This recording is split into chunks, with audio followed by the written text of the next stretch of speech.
Bafowethu, niyazi ukuthi lezi ziniphathele izinto ezi-grand, lezi ziniphathele izinto ey'-right. Namhlanje-ke futhi siphinde siyabuya, sibuya nensizwa la uMntungwa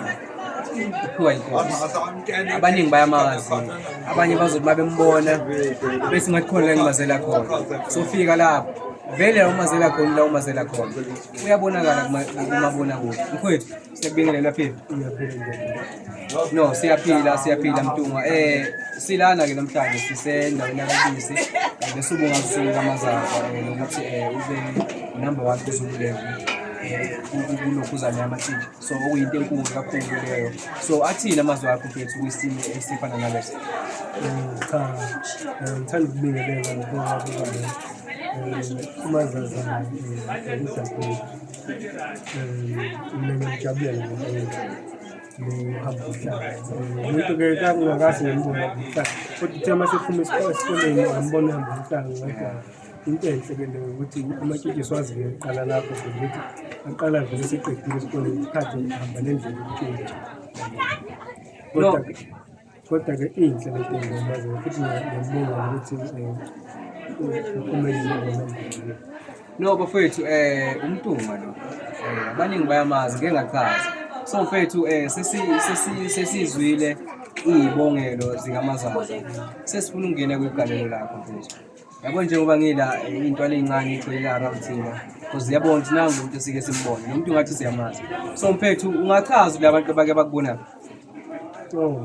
Abaningi bake bangibona ku-Scandal, bangibona ku-Skeem Saam, bangibona Generation, bangibona kuThonga. Kumanje-ke ngivela ku-Outlaws. Bafowethu owasophongona usebalile balo Scandal baseGoli, wabalo Generation baseGoli. So leyo nto ikutshela ukuthi nawe la ukhona khona akuyi ngokuthi kumele ube umuntu okhulele emadolobheni ukuze uphumelele. So mfethu, kucela ukwazi ukuthi ukuze sifike kule level osukuyona mfethu, ngiyazi ukuthi bekungelula, akubanga into eyenzeka overnight, but akhona nama-challenges. Omunye umuntu uzothi uma sekubona ku-TV ebone ngathi uvele uthatha i-step ungene ku-TV, kanti akukho kanjalo. So athini amazwi akho mfethu ongawakhuluma nomunye umuntu ofisa ukufana noMntungwa? Kakhulu yabo nje ukuthi ngivele ku-TV, yabo nje uma ngathi ngiyakubalela futhi ngiyafuna ukuba mkhulu lo mlando owenzekile ngesikhathi esimanje, ngoba akulula ukudlala ngaphandle kule industry lena, kunzima, kungakulungi kakhulu ubugebengu. Nanokuthi uma ungayazi ukhokhela nezinto okufanele ingakhokhela, ukuthi awazi ufuna ukukhokhela kule nto ofuna ukuya kuyo, gcina sikhokhela into engakhokhela. Manje mina mningi umlando engawuhamba kakhulu nendlela engayihamba engayibala kufanele nayo, kodwa-ke indlela kwami ngasho ukuthi ekuthini akubanga lula, kodwa-ke ngokuthi ngangazi ukuthi ngifunani. Ngaphela ngalala phandle emaliveni 7 days ngiphandle indawo okuhlala ngenayo, ngoba ngasuka la ekhaya futhi ngazi ukuthi ngiyolalaphi, kodwa ngoba ngangazi ukuthi ngifunani, yabo. Nanokuthi-ke agent yami-ke eyayingithathile ayikhonanga ukungenzela lento engangiyifisa ukuthi mhlawumbe ngitholile indawo yokuhlala, ngoba njengoba yayingithembisile ngisuka la ekhaya. Kwawukuthi-ke ngiyayizamela bekhona le Goli, ngagcina-ke ngithola i-connection, ngoba ukungena kwami ngangena i-connection, ngangena i-connection ngaze ngaphinda ngilokhu ngidinga ama-agent. Ngathola ama-agent ngabhukhwa, ngoba imali nje yakhuphuka ngayo imali yokusiphela. Bafowethu, wasophongolo umfana, ngiyaxolisa ukuthi umfana, kodwa ingane lena bafowethu. We are very proud. Angifuni ukuqamba amanga, ngeke ngambona bemphostile ku-social media, watrenda futhi kakhulu, and ngasho ukuthi ngoba bemphoste manje akubona ukuthi ingoba eqala ukudizeva kwakho ukutrenda kwamanje. Lo muntu kumele ngasidala atrende, but ngenxa yokuthi i-focus yakhe mfethu uyazi and ubhekele. So mfethu, yabo njengoba ushilo wathi uphumelele, ukubekezela kudala impumelelo. Mfethu, amazwi lawo amakhulu, yabo njengoba ngeke ngasho ukuthi kunabafana abagcwele la around thina abakubona njengesibonelo kubona mfethu and sebezwile ukuthi le ndima le uzungene kuyo akukho lula awukathi umuntu ngoba isibone sivela lapha kuma lights kuthiwa 543 action bese uya-act so mfethu kunzima siya-understand so the time uzoqala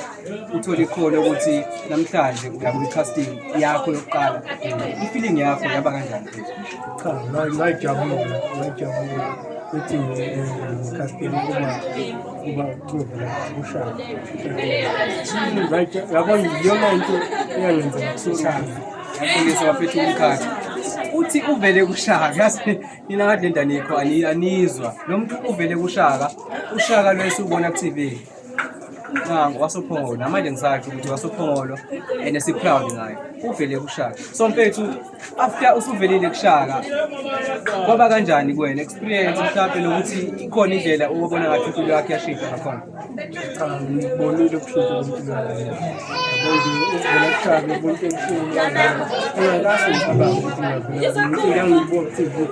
nayo lelihlupho nganginalo kodwa nginalo ukuthi uba ngisekhaya kulafeza ngokuthini kodwa ngathi uma ngithole lelo thuba lelo lokuthi ngiyovela ngiyolungisa ngathi angilibambele lento zombili ngalihleli uma uthatha kunzima kanjani lengibhekana nakho phambili kodwa-ke ngiyofana nakho ngoba ngiyayazi ukuthi ngiyishinayo kodwa-ke ukulala kwamaphandle akungenzanga kahle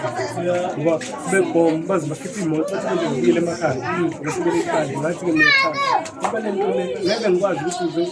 ngasuka la eGoli phinde ngibuyele ekhaya ngibuyiswe sengispendile ngathi angisase ngihlala ukuthi ngizoba iphara lala eGoli ngibe ekhaya ngayinikezela kuko konke lokho kodwa-ke ngabona kuphumelela uNkulunkulu enami ngahamba ngaphumelela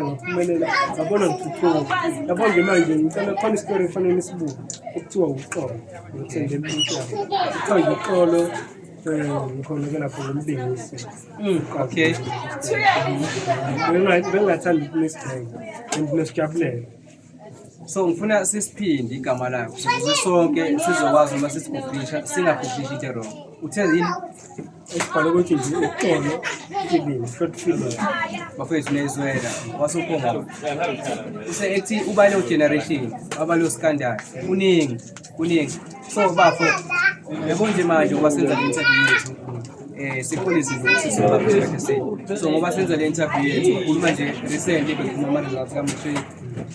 kukhona abantwana abangaphumelelanga kukhona abantwana abaphumelelile kukhona abangaphasanga kahle so kunomntwana mhlawumbe ofisa ukuthi eyolingisa but ama-results akhe awekho manje athini amazwi akho mfethu ngokubuka kwakho kule industry kuyona sikhona isidingo sika-matric ngo-100% kumele sibe nama-results amanje lapho ungakwazi ukuthi ubuyisele umuntu emandleni engalakho yabo njengokusho kubalulekile ukuthi kahle into ebalulekile ukuthi wazi ama-language kakhulukazi isingisi bakwazi nje isingisi kulula ukuthi ungene ngoba kukhulunywa sona phela nje ukuthi leyo show naleyo show leyo ethi ikhuluma nge-language kodwa vele isingisi noma kuthiwa ufundile ungangena ukuthini ukuthi esikoleni awuphasanga ungangena ukuthini kodwa yilo ukuthi nje phela akusiyo le nto ekuthini ukuthi ngathi ubani abangene ngoba nami it's about equaling ngokuthi laba abantu abakhasta bayathandana nanokuthi uperforma kangakanani masiphambi kwamakhamera noma phambi kwabantu abasuke bekubuka ngaleso sikhathi ngoba into ebalulekile i-performance yakho kunokuthi ngifundile kangakanani ngifunda kangakanani ungakwazi ukuperform lokuzibukela funa ngiperforme kahle ekuthanda udirect ngoba bakukhasta ngokuthi sikuthandile abakhasti ngokuthi umuntu akabani funa nje elibone ikhono lakho ukuthi umuntu loyo ngawumlingisi singamfeatureisha kuphi i-current kwethu Ntoma nangu umuntu othi mina ngifuna uku-act wenze njani? Uthola ama-agent wenze njani ukuze imaphi ama-agent ucabanga angazi uma ku-right yini but ucabanga ukuthi engakwazi ukuthi bexhumane nawe abanye ngicabanga ukuthi bengakwazi ukuthi bexhumane nawe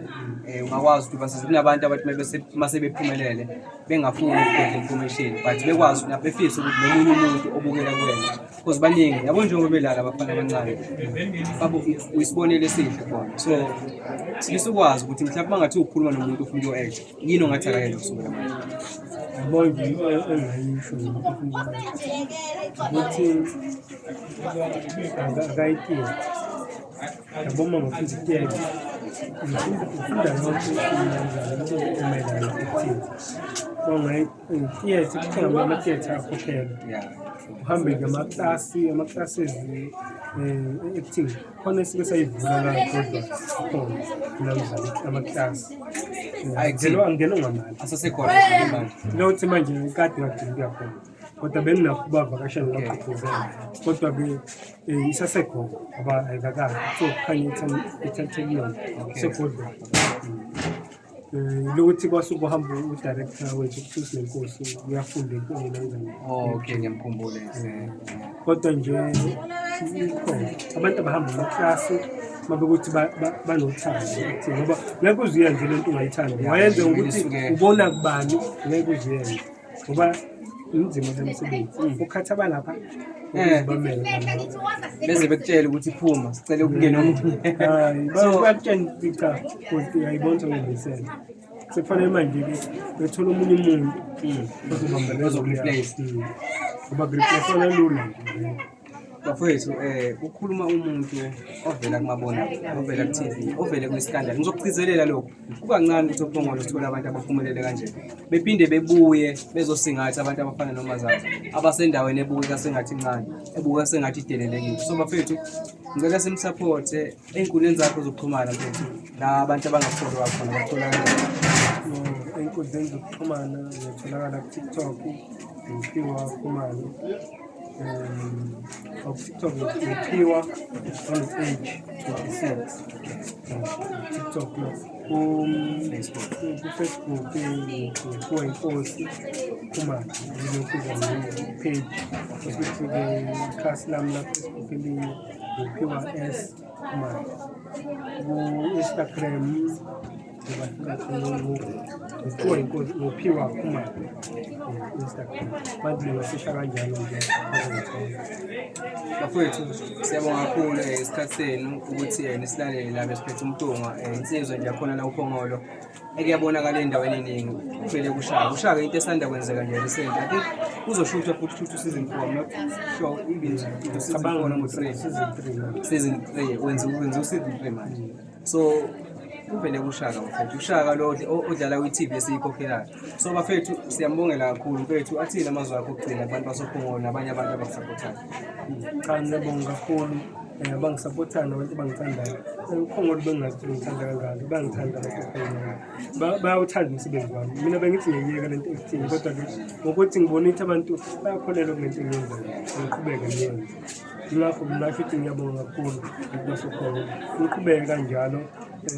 ningilandele kuzo zonke iy'ndawo niyibuke futhi nohlelo lekuthiwa i-Outlaw sekumanje engivela kulo uMzansi Magic lidlala ngeSabatha lidlala ngo-8 kuphela ngo-9 kuse liyavela na-Showmax angazi ngidlala okay